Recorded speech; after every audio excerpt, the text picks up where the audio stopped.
So yung hanging coffins natin po dito po makita natin konti lang ano.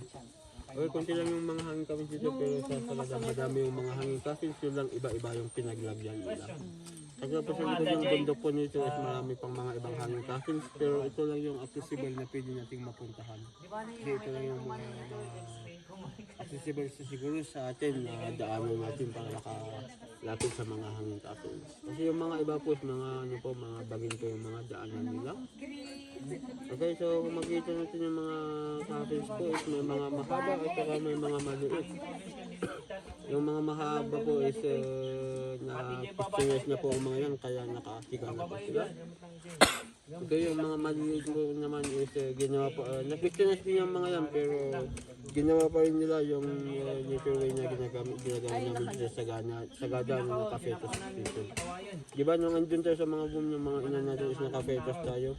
Gusto nila ulit pag namatay po sila is babalik sila sa fetus position na naka-out po sila. Nakaganon sila.